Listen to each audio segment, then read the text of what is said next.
Halo semua, nama saya Abdul Wahab Syahrani. Di video ini saya akan membagikan tentang materi perkuliahan di mata kuliah pemrograman dasar. Nah, di video kemarin kami membahas tentang if else, udah ada di video sebelumnya, kalian bisa tonton aja.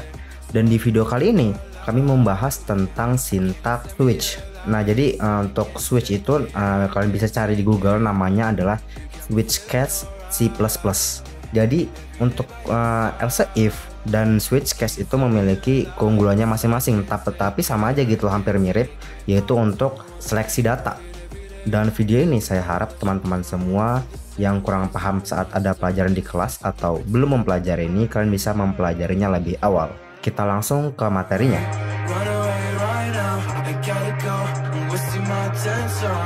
Nah, jadi untuk di awal-awal kalian perlu menulis program seperti ini terlebih dahulu ya. Itu adalah program dasarnya. Ini adalah deklarasi pustaka, deklarasi namespace, dan juga di sini ada deklarasi fungsi. Jadi kalian perlu menulis program basicnya seperti yang terdahulu. Terus di sini kita akan memasukkan tipe data dan juga variabelnya. Jadi saya akan memasukkan tipe data integer karena saya akan memasukkan angka di sini.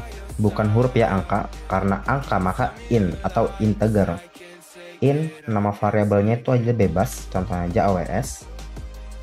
Terus di sini juga saya akan menampilkan output di layar, yaitu masukkan kode hari.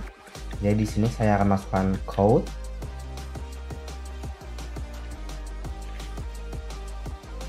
Masukkan kode hari. Nah, di sini saya akan meminta user untuk memasukkan kode hari, yaitu dan kita panggil chin ya, untuk mengizinkan user menginput gitu loh.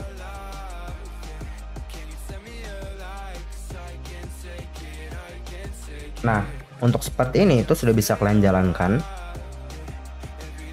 Jadi di sini kalau nyalakan ini sudah kita masukkan kode hari, sudah ada, dan user sudah bisa menginput. Tetapi ketika menginput itu belum ada apa-apa ya, karena kita belum menulis programnya. Jadi ketika user menginput maka program akan langsung berakhir. Nah, di sini kita akan membuat pilihannya. Untuk kemarin itu else if, maka sekarang kita akan menggunakan switch case, yaitu switch.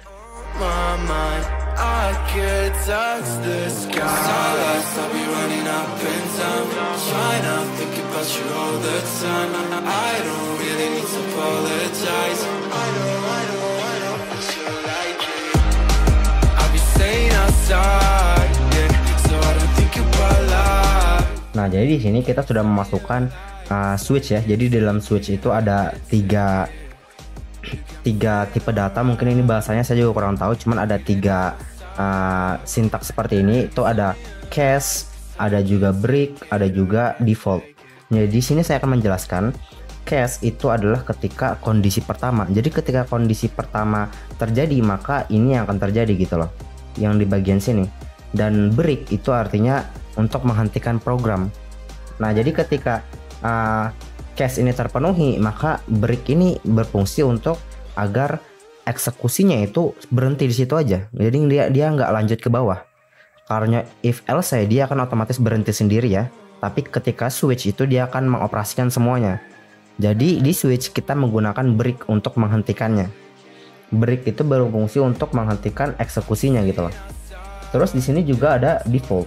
Nah, default ini sama seperti else di if else. Jadi ini adalah ketika default akan terjadi ketika user memasukkan input yang tidak ada kondisinya. Jadi ketika user masukkan 1, maka case 1 yang akan berjalan. Ketika user memasukkan angka 2, maka case 2 yang berjalan. Tetapi ketika user menginputkan angka di luar 1 dan 2 itu 3, 4, 100 atau 255, maka yang keluar akan default. Jadi seperti itu. Jadi kita di sini buat case satunya. Case satunya ketika dia masukkan angka 1, maka akan muncul hari Selasa gitu.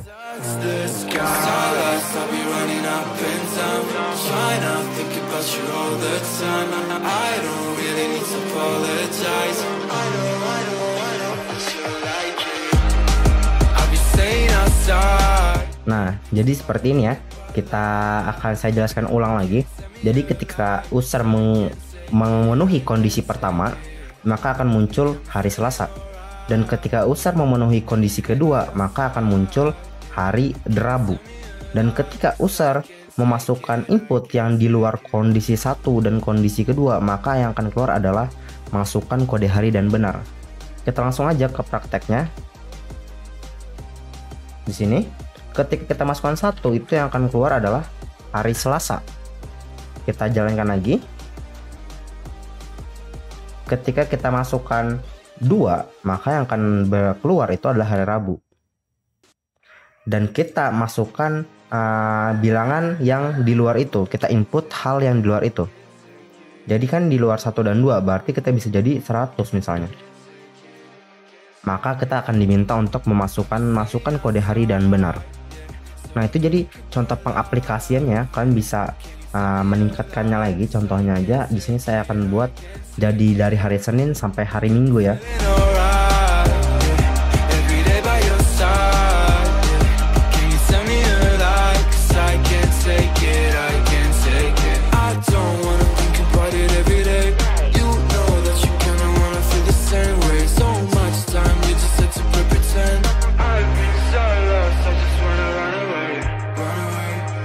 Nah, oke, di sini saya sudah membuat dari hari Senin sampai hari Minggu. Kita akan coba lagi.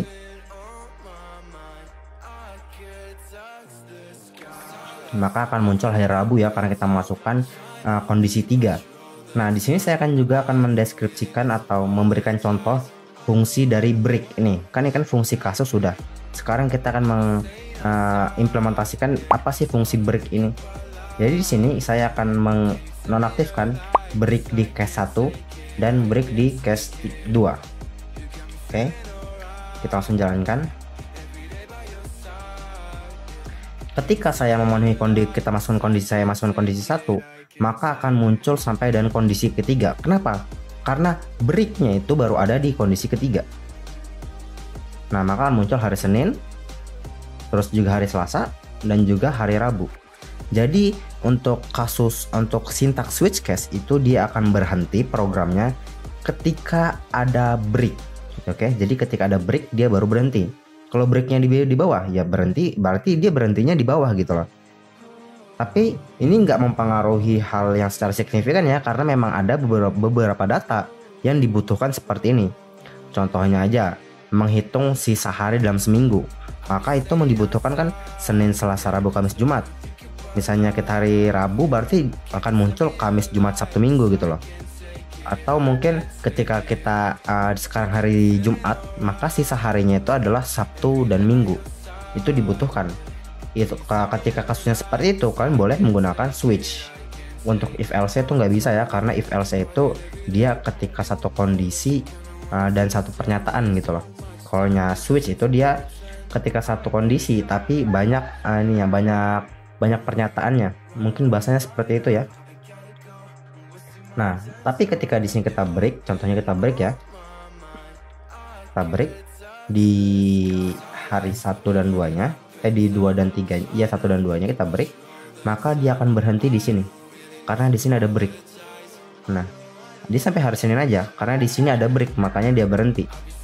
Jadi fungsinya break di switch case itu adalah untuk menghentikan eksekusi program lebih lanjut.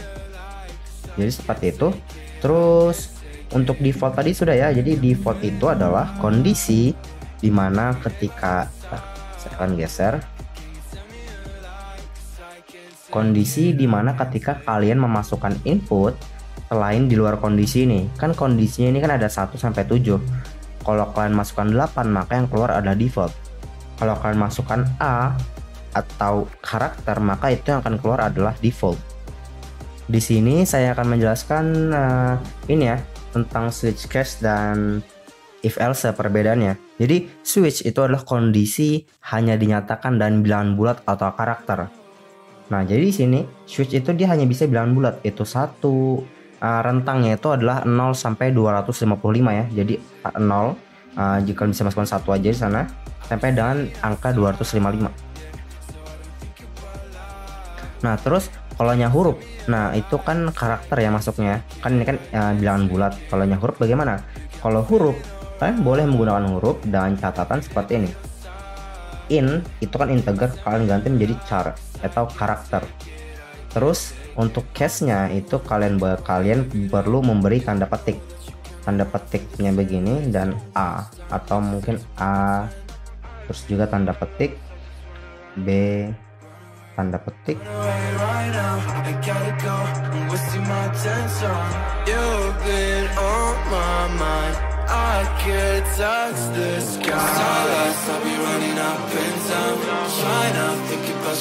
Nah, jadi di switch itu cuman boleh ada bilangan bulat dan karakter ya. Contohnya aja kita jalankan aja. Nah, di sini ketika saya masukkan C, itu yang akan muncul adalah hari Rabu. Tetapi ketika saya masukkan angka atau bilangan bulat, maka akan munculnya adalah default. Nah, jadi seperti itu. Jadi di switch itu dia boleh pakai bilangan bulat atau boleh juga pakai karakter. Dengan catatan seperti itu. Kalau bilangan bulat, maka di sini in dan juga di sininya langsung 1, 2, 3 sampai 255. Tapi kalau itu adalah karakter atau huruf, maka di sini kalian pakai char, tipe datanya char, dan di sini untuk variabelnya itu kalian beri tanda petik A, B, C sampai seterusnya gitu loh. Nah, terus juga di dalam switch di dalam else itu, if else itu boleh menggunakan lebih dari, kurang dari sama dengan, atau lebih dari sama dengan. Tapi di switch itu nggak bisa ya. Nah, jadi di sini contohnya aja kayak gini. Nah, ini ada if itu boleh tuh kurang dari 0, terus juga lebih dari 0 itu boleh. Cuman di switch itu nggak bisa. Jadi dia memiliki keunggulan dan keuntungannya masing-masing untuk switch dan else gitu. Oke, jadi itu aja yang kami dapatkan di pertemuan kami saat ini. Dan semoga video ini membantu kalian semua bagi yang kesusahan, dan juga bisa menjadi catatan kalian lah ya. Catatan sih kalau saya, karena ada UTS, ada UAS, saya nggak tahu juga modelnya kayak apa. Cuman dengan catatan ini saya tahu gitu loh apa aja yang sudah dibahas di materi kuliahan dari dosen tersebut. Nah, oke, segitu aja videonya. Saya Opsyarani, sampai jumpa di lain video.